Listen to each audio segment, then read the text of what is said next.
Female infertility is one big medical problem that we all need answers to. Apart from the myth that is associated with it, what are the medical terms? What actually causes that? On Time with Your Gynae, Dr. Promise Sefogah will be giving us all the answers. We'll be right back after this break.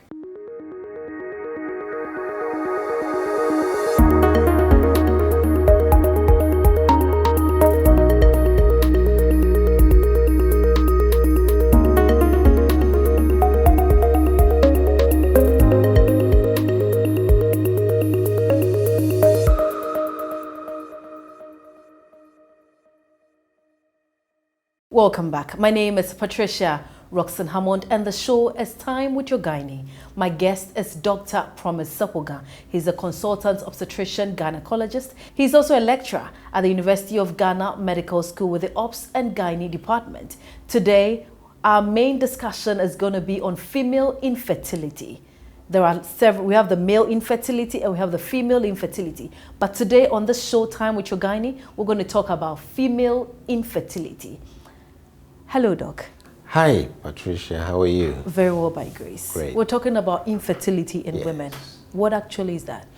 So, in fact, I like how you want us to talk about the female infertility first, women first. In the next discussion, we'll talk about the men. Very well. Yeah. Yes. Good. So, we define infertility broadly as the inability of a couple to conceive after they have been together and have had regular unprotected sexual intercourse for up to a year. So a couple stayed together, regular intercourse, say averagely 3 times a week or more, but for 1 year of no conceiving, then there's a problem we call infertility. But if the woman is already 35 years or more, we don't wait till after 1 year before we diagnose infertility. A woman who is 35 years or more in a stable relationship, regular sexual intercourse, after 6 months no conceiving, there is a problem.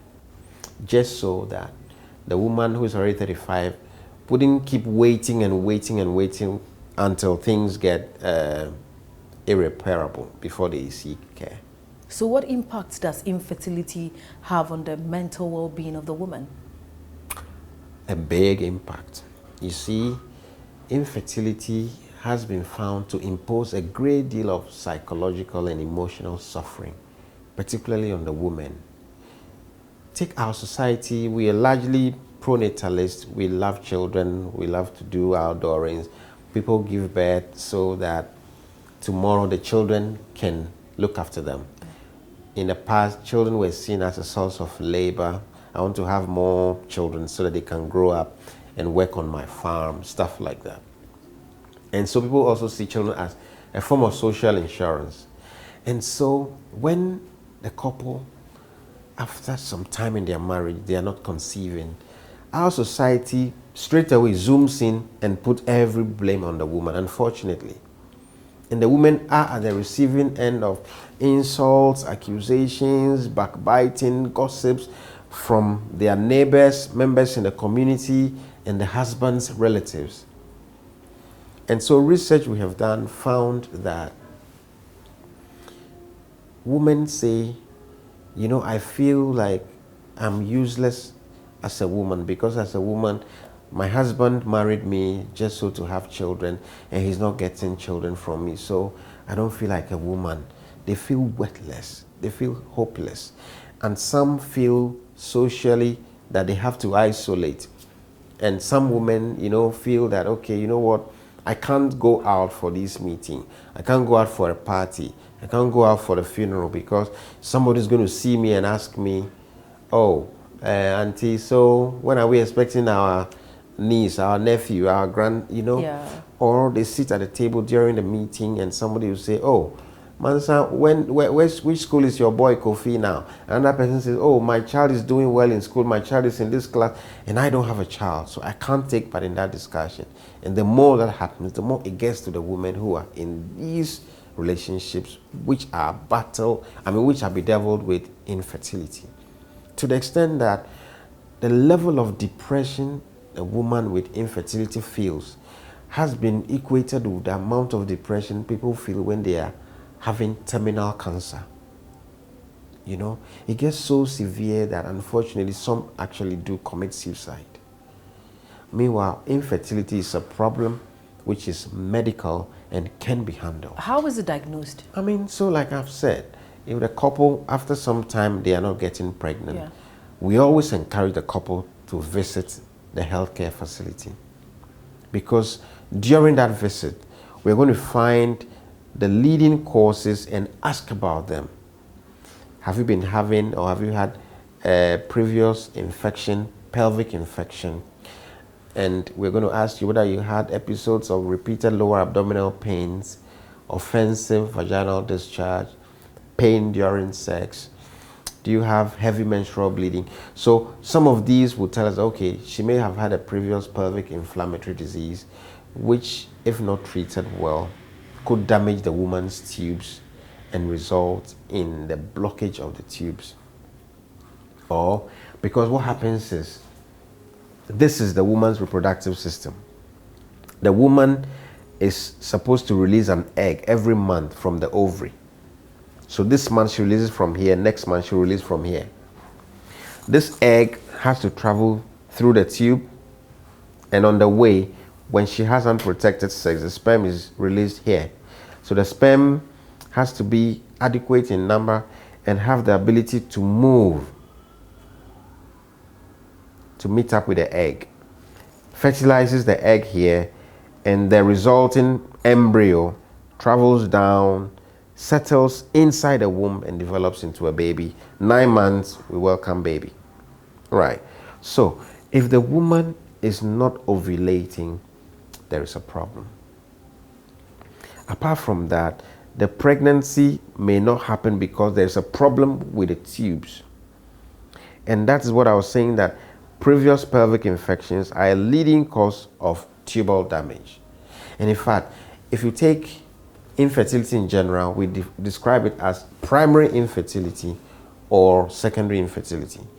Primary infertility means that the woman has never been pregnant before. But secondary means she may have been pregnant previously in the past.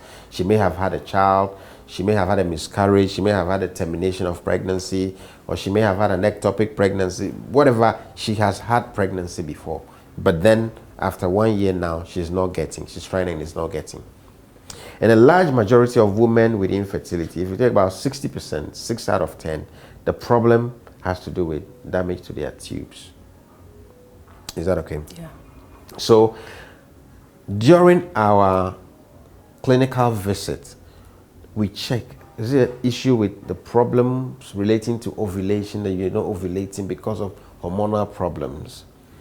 Is it that of the tubes? Is it a problem with the uterus or the womb itself? And the commonest problem with the womb is fibroids. Okay. Okay?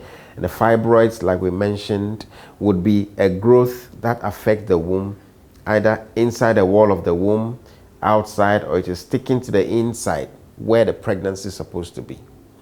So if the fibroid is affecting the inner part of the womb, it is in the way of pregnancy. So, it has to be taken So sometimes it disturbs the sperm from going up to meet with the egg, or the sperm is able to navigate somehow, meets up with the egg, fertilizes it, but the embryo is not able to find a place to implant. Or the embryo actually manages to implant, but then soon after it will miscarry. Sometimes the fibroid will cause the woman to have repeated pregnancy losses, or just difficulty conceiving. Or the fibroid could be there. If it's more to the outside of the womb, it could actually be there, and the woman is able to get pregnant, carry her pregnancies. Okay. So if the woman has difficulty conceiving, and we run our checks and we find that she has fibroids, and they are the types that are in the way of conceiving, then we have to do something about the fibroids. With that, you remove it. But when it's a problem with the tubes? If it's a problem with the tubes, some of it we're able to fix it. Some is just old cells clogging the tubes, so we're able to flush it off. And then that is all the woman needs. That's also within 3 months, most of them will get pregnant. minor surgery. Yeah, minor procedure. Okay. But if the tube is permanently blocked, that procedure is not able to clear it. It means there's a problem. And if we confirm that the tubes are blocked, then we need to help you to fertilize the egg by taking out the egg, get the sperm to fertilize it, form the pregnancy outside the womb in the special laboratory, and then put it back in here for you. And that's what we call in vitro fertilization. Okay, okay. So in terms of checking your fertility, can you do it when you're not married? Yes, why not? Especially when you are above 20. A woman's fertility function is best between the ages of 20 to 30. Okay. What happens is every woman is born with a set pre-packed number of eggs. Okay, every woman, about 500,000 eggs you're born with as a baby girl. So when you reach puberty, you have a number, and every month from puberty, a number of them will start developing, and then one of them will become the most developed one that will release at ovulation. Okay, so all the numbers that are developing, they get wasted. Okay. Next month, another group of 10, 20 or so, same, one would ovulate. So as a woman is growing, the egg reserves are reducing. Okay, which is why we always encourage the woman, try and have your babies if possible, finish having them by the time you're 35. Because from the age of 35, one, you would have lost a great deal of the egg reserves. Two, the eggs have been in there for 35 years. So certain changes happen to the genetic makeup of the eggs. So we are afraid that when you're delaying childbirth till later on, you run a slightly higher risk of having babies that may have some abnormalities, you see. Yeah. So if you are young, before 35, you want to check just to see, you're always welcome. Okay. But there are some people in whom the egg reserves drop rather too fast. You can't tell except you come and we check. You've heard of what we call premature menopause in some people. Yes. Where the woman is below 40 years and her eggs are finished. You can't tell if you are going to have that problem or not. So the regular checks would help, especially if somebody in your family has had that kind of situation. Okay. What has age actually got to do with infertility? So there is what we call in the woman, Yeah. age-related fertility decline. So that just simply because the woman is growing, the load of eggs she has is reducing. That's one. And the other effect of age is that because the woman is growing, the quality of her eggs are declining. So it's something with every woman that as you menstruate monthly, your eggs reduces. Yes. So you're supposed to try and then Make good use of them. make good use of them. While you still have the numbers and they have good quality. Interesting. I know. It's still time with your gynae with Dr. Promise Sefogah. He is with Shape Medical Health Center at Latibio Koshi. We'll be right back with more on female infertility after this break.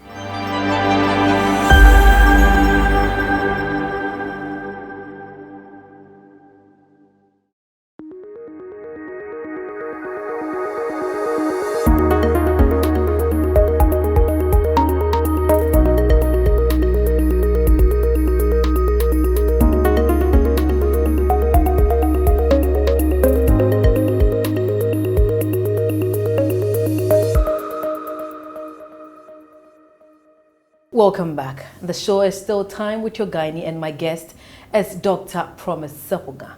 I'm so a bit amazed that the eggs reduces as you age. So what happens if you're over 40, you're still strong and healthy, and there are no eggs for you?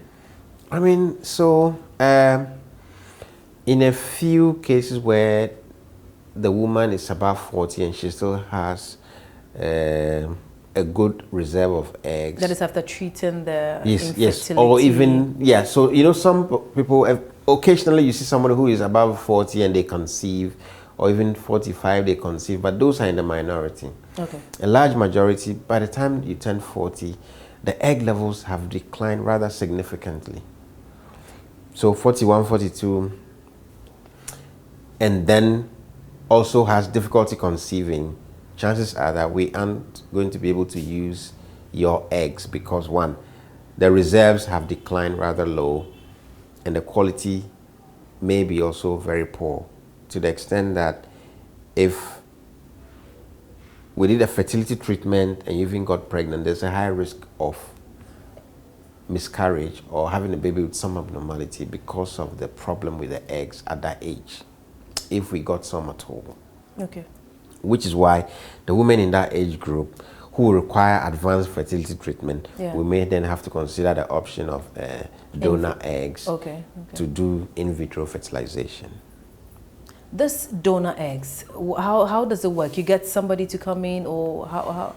Yes, so for the woman who is not able to conceive, but who unfortunately is a bit advanced in age, and for which reason her egg reserves have declined or diminished, but who needs to have a baby, she either gets a family member who is young, usually between 20 to 30 years, and who has had at least a child before, and who is willing and would volunteer to donate some of their eggs to assist their family.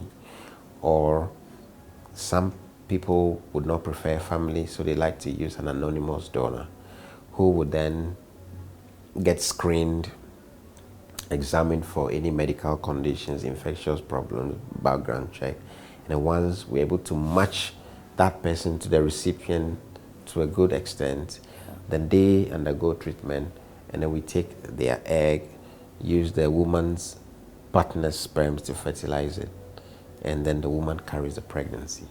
In this case, the child will end up looking like the donor. I mean, a child will always look half like the mother, half like the father, isn't it? So we try to match the donor's features to the recipient as much as possible. What do you look out for? The blood group, the physical structure, intellectual capability. If the recipient is dark, the donor has to be dark. If it's very tall, thick tall, the donor has to be like that and stuff like that. Okay. Back to infertility, is there other vitamins you can take to correct it? So there are some medications that are like supplements that would improve maybe the quality of the eggs to some extent. But with the egg numbers reducing, there's really nothing you can do about it. No medical procedure? The medical procedures or the medical treatments will rather aim to address the underlying cause of the infertility. Right.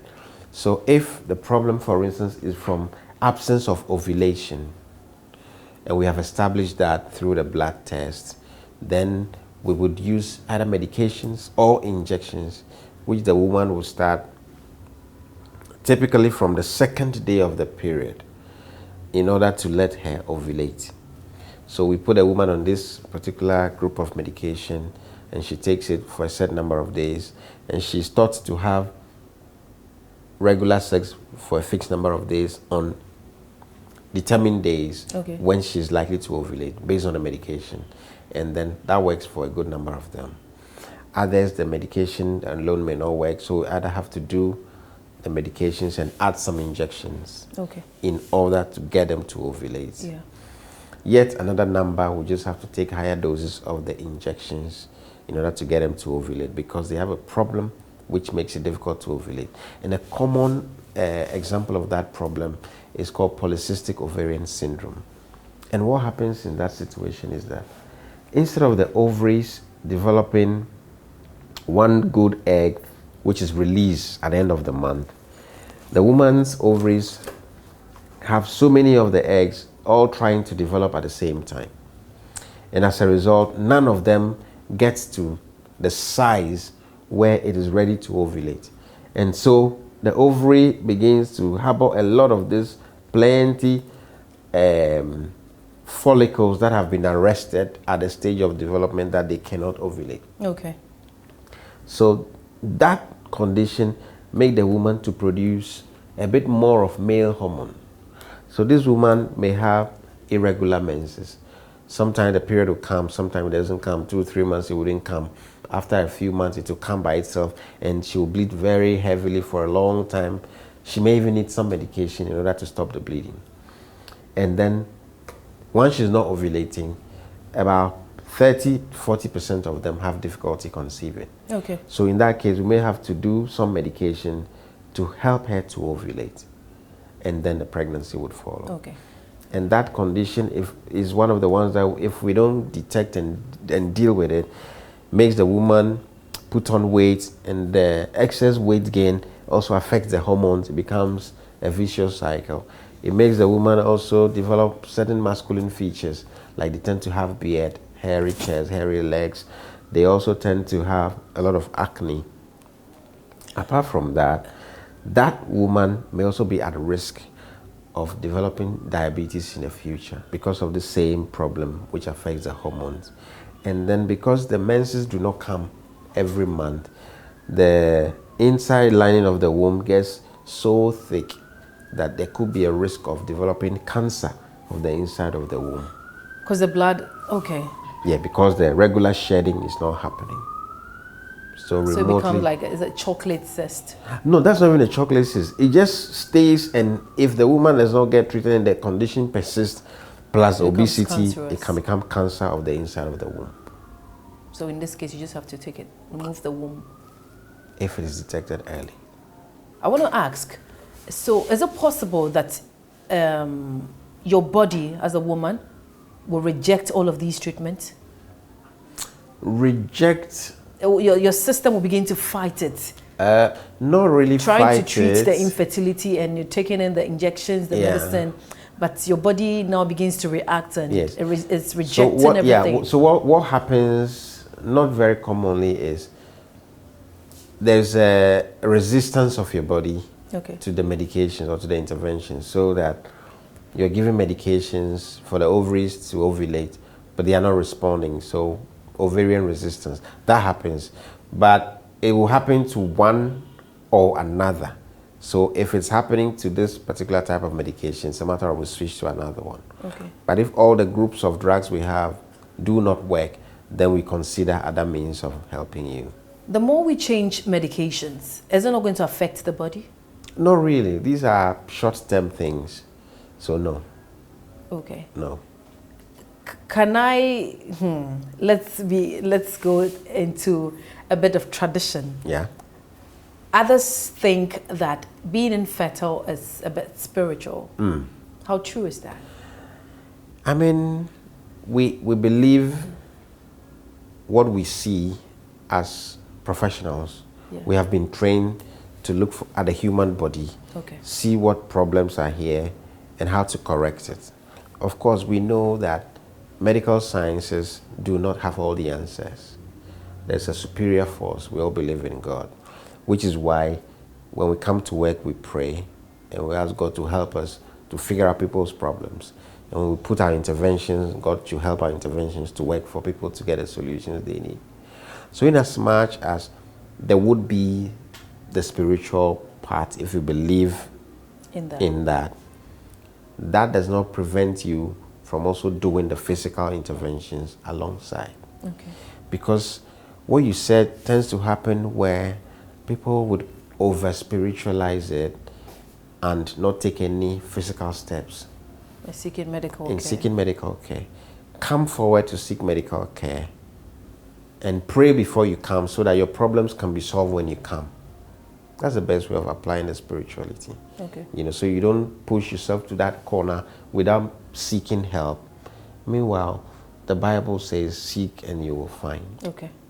So at Shape Medical Health Center, if someone comes and you realize that the person has the person is depressed because of all of this pressure on hurry up and conceive and nothing is happening, how do you help the person apart from the medication?